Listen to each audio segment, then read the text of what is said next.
देखिए भुट्टो जो है वो उसके बहुत शख्सियत के मुतनव्वे पहलू हैं। ब्रिलियंस है, ऐसी ब्रिलियंस है, ज़हानत, यानी इसको ज़हानत भी इस लफ्ज़ पूरा नहीं उतरता, ज़कावत है, ज़कावत, ऐसी तेज निगाह है कि कोई हद नहीं। ऐसा आदमी जो है वो मुहिमजू होता है। जब एक ब्रिटिश डिप्लोमेट ने उसे देखा, मैंने ज़्यादा पूरी कोशिश नहीं की, पूरी कोशिश करता तो मुझे उसका नाम भी मिल जाता और वो सारी रेफरेंस भी मिल जाता। He sent a telegram to England, जहाँ उसको टेलीग्राम भेजते थे ना वो कोड वर्ड में, बाद में वो छप भी गई थी, यानी अच्छा। भुट्टो की ज़िंदगी में छप गई थी। उसने लिखा he is born to be hanged. उनके ख्यालात की वजह से, तर्ज फ़िक्र की वजह से। ख्यालात तो उनके क्या थे, उसको कोई ख्यालात नहीं थे। ये एक भुट्टोइज़म और फ़िलासफ़ी और सोशलिज़म और इस्लामी सोशलिज़म, ख्यालात वगैरह कुछ नहीं था। ख्यालात उनकी ज़ात गरामी थी, अपनी ज़ात के अलावा किसी चीज़ के बारे में उन्होंने सोचा। वो अपने ज़माने को जानते थे, जिस ज़माने में वो पैदा हुए, उसके अमेरिका से, रूस से, चीन से, फ्रांस से, फार ईस्ट से, मिडल ईस्ट से, लेटिन अमेरिका से, वो इनको जानते। वो बहुत तेज़ी के साथ पढ़ते थे, बहुत पढ़ते थे, बहुत थोड़ी देर सोते थे, और बहुत उनकी कंसंट्रेशन हाई थी। और वो मतलब बेनज़ीर का तो फोकस टाइम जो है, वो जो लोग उनके करीब रहे वो कहते हैं 2.5-3 मिनट से ज़्यादा नहीं था। नवाज शरीफ का 2 मिनट, 2 मिनट भी मेरा ख्याल कुछ राय देते हैं। इमरान खान साहब का मेरा ख्याल मुश्किल से 1.25 मिनट होगा फोकस टाइम। कायद आज़म के बारे में ये कहा जाता है कि आप उनसे 4 घंटे गुफ्तगू करते रहें या 5 घंटे गुफ्तगू करते रहें तो उनका फोकस कम नहीं होता था। वो एक्सेप्शनल है। भुट्टो साहब फोकस थे, लेकिन क्या उन कोई बहुत पुख्ता अखलाकी उसूलों पर चलने वाले आदमी थे? नहीं थे। मेरा ख्याल है कि शख्सियत पे भी बात करते हैं, लेकिन पहले हम देख लेते हैं कि उन्होंने कुछ कारनामे यकीनी तौर पे कुछ अच्छी नहीं, इसमें कोई शुबा ही नहीं है। उनको पहले शेयर करना बड़ा नहीं, इसमें कोई शुबा ही नहीं है। वो तो मतलब कोई भी तारीख का तालिब इल्म अगर इससे इनकार करता है तो जेल का मुर्तकिब होगा। एटमी प्रोग्राम भुट्टो ने बनाया। उन्होंने एटमी प्रोग्राम से पहले भी एक कारनामा अंजाम दिया, और वो बहुत बड़ा कारनामा था। पाकिस्तान एक कश्ती की तरह लरज़ रहा था जब उन्होंने इक़्तिदार संभाला। मशरक़ी पाकिस्तान अलग हो चुका था, इंदिरा गांधी मगरबी पाकिस्तान को फतह करना चाहती थी जी। उसमें अमेरिका रुकावट बना, इसलिए कि वो रूस बेसिकली तो वो रूस के हलीफ थे ना उस वक्त, और वो अमरीकी समहाउ ये नहीं चाहते थे कि पाकिस्तान का ख़ात्मा हो जाए। वैसे खात्मा तो खैर आसानी से ना होता, यहाँ तो फौज, वहाँ तो 1 डिवीज़न फौज थी, यहाँ 1 डिवीज़न फौज तो नहीं थी। यहाँ आते तो हो सकता है तमाशा कुछ का कुछ ही हो जाता। वैसे तो ढाका भी नहीं फतह हो सकता था। ढाका भी अगर ब्रिगेडियर सुल्तान को दे देते तो ढाका फतह नहीं हो सकता था। उसकी तफसीलात मौजूद हैं, उसका ये वक्त नहीं है कि मैं तफसीलात बयान करूँ। किसी रोज़ इसकी भी तफसीलात बयान करेंगे। उन्होंने इस लरसती हुई कश्ती को संभाला और पानी हमवार हो गया। उन्होंने इंडिया के साथ मुआहदा किया, जिसको बाद लोग बहुत बुरा मुआहदा समझते, शिमला मुआहदों को। मेरी ज़ाती राय मुख्तलिफ है। उन हालात में उससे बेहतर मुआहदा नहीं हो सकता था। अपने जंगी कैदी छुड़ा लिए, अपने इलाका वापस ले लिया। अलबत्ता उसको कश्मीर पे एक रियायत दी कि 2 तरफा मामला, ये बैनुल अक़वामी मामला नहीं है। तो बैनुल अक़वामी मामला भी अगर वो रहता तो कौन से इंडियन कश्मीर से दस्तबरदार होने के लिए तैयार थे? पहले दिन से उनकी पॉलिसी है कि पाकिस्तान को दबा कर रखा जाए और मुमकिन ख़त्म कर दिया जाए। उन्होंने मशरक़ी पाकिस्तान को अलग किया। मशरक़ी पाकिस्तान वहाँ अवामी नाराज़गी की वजह से अलग नहीं, वो एक वजह, अगर इंडियन आर्मी एंटर न होती तो अलग नहीं हो सकता था। उन्होंने इसके बाद सिंध को अलग करने का मंसूबा बनाया। उन्होंने पूना से बम्बई तक कैंप लगाया और उसमें सिंधी इंतहा पसंदों का फ्यू हंड्रेड, सिंधी वैसे ही मुहब्बे वतन है जैसे बाकी सब हैं, सभी मुहब्बे वतन होते हैं। बलोच, पश्तून, पंजाबी, चित्राली, कोहिस्तानी सब मुहिब वतन होते हैं। वो तो कुछ चंद लोग गद्दार होते हैं, चंद की वजह से अब तमाम चंद लोग गद्दार होते हैं। नाराज़ी गद्दारी में बदल जाती है, या कोई और वजह होती है, या ज़ाती मफादात होते हैं, या शख्सियत मस्ख हो जाती है, या एक्सप्लॉइट कर लिया जाता है लोगों के जज्बात को।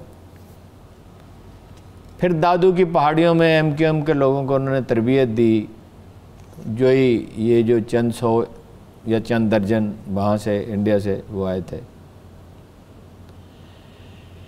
देखिए, पाकिस्तान को पहले तो उन्होंने मुस्तहकम किया कि इसको स्टेबल किया, इस्लामी सरबराही कॉन्फ्रेंस बुलाई। ठीक है, इस्लामी सरबराही कॉन्फ्रेंस कोई मामूली वाक़या नहीं है। बुनियाद उन्होंने नहीं रखी, भुट्टो साहब ने बुनियाद नहीं, रखी, उन्होंने बुलाई ना कॉन्फ्रेंस। यहाँ इस्लामी सरबराही कॉन्फ्रेंस तो मौजूद थी, उससे पहले कई बार हो चुकी थी, मगर जिस आन बान से उन्होंने की उससे स्टेबिलिटी आई। उन्होंने एटमी प्रोग्राम शुरू किया, भुट्टो जैसा आदमी ही एटमी प्रोग्राम शुरू कर सकता था। उसे ज़िया-उल हक ने मुकम्मल किया, और ज़िया-उल हक जैसा शख्स ही उसे मुकम्मल कर सकता था। ज़िया-उल हक तो मानता ही नहीं था ना कि एटमी प्रोग्राम है। ज़िया-उल हक के सामने आप ये रख दें ऐनक, ये ऐनक है, वो कहेगा कैसी बातें कर रहे हैं, ऐनक नहीं है। क्योंकि जंग में धोखा देना जायज़ है। अब तो हमें ये बताया ना कि एटम बम भुट्टो ने बनाया, बुनियाद और नवाज शरीफ ने नहीं, उसने बुनियाद रखी। भाई इस पे वजाहत करने की जरूरत क्या है? Everybody knows. ये 100% सच्चाई है कि उसने बुनियाद रखी, और बहुत मुश्किल हालात पे रखी। बनाया ज़िया-उल हक ने। हमें तो अब ये कहा जाता है ना, भुट्टो और नवाज शरीफ। नवाज शरीफ को तो उन्होंने कभी जाने भी नहीं दिया वहां। क्रेडिट तो नवाज शरीफ लेते, नवाज शरीफ को छोड़े, नवाज शरीफ एटमी प्रोग्राम, जहां एटमी प्रोग्राम था, कभी इसको जाने की इजाजत नहीं थी वहां।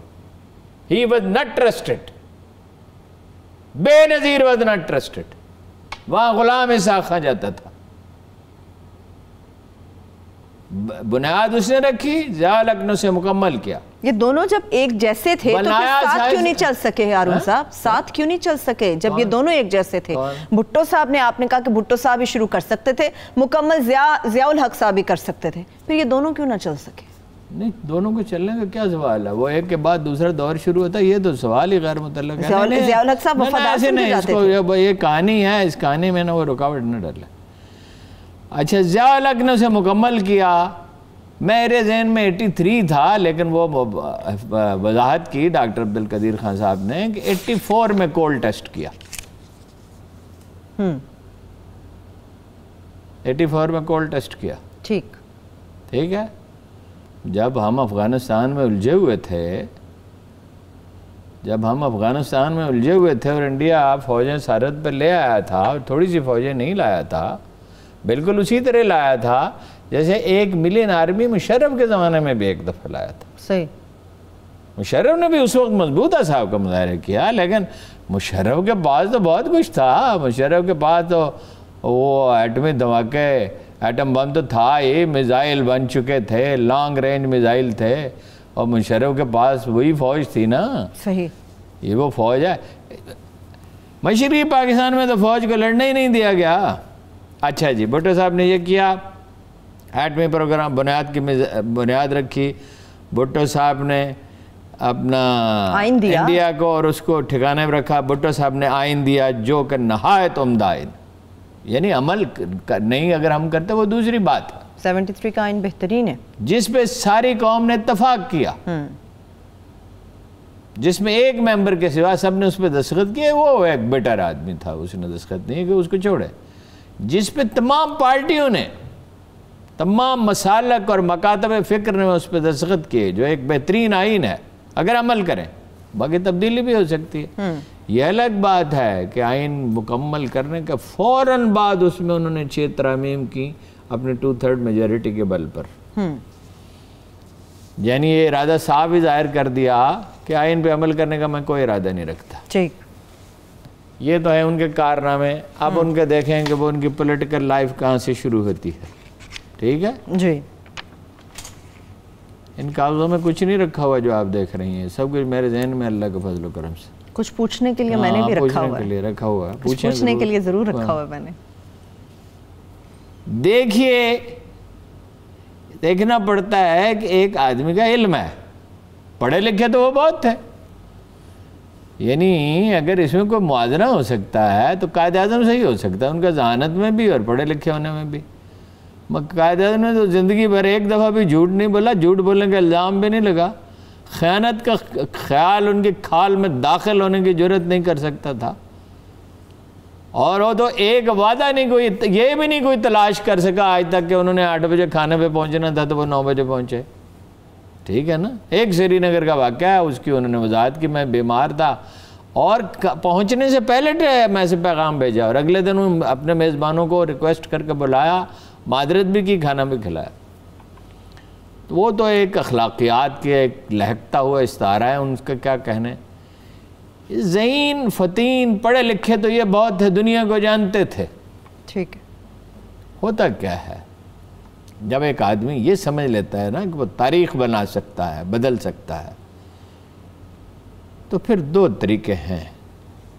एक तो है पॉजिटिव तरीका, मुस्बत अंदाज़ फ़िक्र, उसकी भी तारीख़ में मिसालें मौजूद हैं, कायद-ए-आज़म की मिसाल मौजूद है। अब मैं तारीख़ में लंबे चौड़े तज़किरा करूँगा, उसकी ज़रूरत नहीं है। एक किसी भी काम को करने का एक मुस्बत तरीका है और किसी भी काम को करने का एक मनफी तरीका है। भुट्टो साहब के सराहने के नीचे जो किताबें पढ़ी रहती देखी जाती थी, उसमें एक तो थी हिटलर की खुद नविश्त। अच्छा। एक वो पढ़ते थे मैकियावेली को। ठीक। ये वो लोग हैं जो ये बताते हैं कि नफ़रत, तासुब और मनफी अरबों से और चालाकी से, बस जानत से कह लें, चालाकी ज़रा सख्त लफ्ज़ है, दुनिया को कैसे काबू किया जा सकता है। इन सब के जो थिंकिंग, जो पैरामीटर्स हैं, फ्रेम ऑफ रेफरेंस है, अंदाज़ फ़िक्र, जो तर्ज़ एहसास है, उसमें उस ज़ात बारी ताला का कोई जिक्र नहीं है। ये नहीं कि वो खुदा को मानते थे, नहीं मानते थे, अल्लाह जानता है कितना मानते थे, कितना कोई जिक्र नहीं था, ना अल्लाह का, ना अल्लाह के रसूल का, ना उन तमाम उसूलों का जो इंसानी तारीख़ में कार फरमा रहे हैं। वो समझते थे कि मैं अपनी ज़ानत से मैंने इक़्तिदार हासिल किया, और ये तो ज़ाहिर है कि पाकिस्तान तोड़ने के 4 कसूरवार हैं। सबसे बढ़कर तो यही खान ही है, फौज के सरबराह थे, और उनका कोई हक नहीं था कि वो कहते कि मुझे सदर बनाया जाए और ये कहे कि मैं मलका बरतानिया जैसे सदर नहीं बनूंगा। उनका क्या हक था? हालात ख़राब हो गए, आपने टेक ओवर कर लिया, कौम ने बर्दाश्त कर लिया, अब आपने इलेक्शन करा लिए, अब जो आदमी जीत गए उसको इक़्तिदार दे दें। दूसरा जिम्मेदार कौन था? दूसरे जिम्मेदार जुल्फ़िकार अली भुट्टो थे, जिन्होंने कहा कि मैं ढाका में असम्बली का इजलास नहीं होने दूंगा, जो जाएगा मैं उसकी टांगें तोड़ दूंगा। यही और जो जाए, यही अल्फाज, और जो जाए मीनार पाकिस्तान पर, और जो जाए वो एक तरफ का टिकट लेके जाए। इतना ज़माना गुजर गया है, कोई इसके अलावा कोई शहादत दे सका है कि उसके बाप को भुट्टो ने नहीं कराया तो किसने कराया था? कोई उसकी ज़ाती दुश्मनी होगी वो भी मालूम की जा सकती थी, किसी ने साजिश की थी। पीपल्स पार्टी, खुद भुट्टो साहब इक़्तिदार में रहे ना उसके बाद 3 साल तक, तो वो तलाश कर लेते ना। वैसे निशाना तो वो था, उनके वालिद तो नहीं थे, निशाना तो अहमद रज़ा कसूरी थे।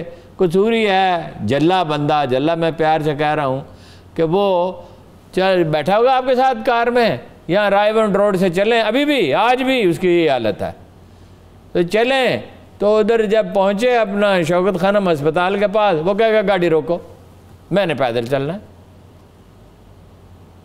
अहमद रज़ा और यंग अहमद रज़ा कसूरी मनमौजी, और मनमौजी, बस वो चला वहाँ से अपना पैदल चल पड़ा।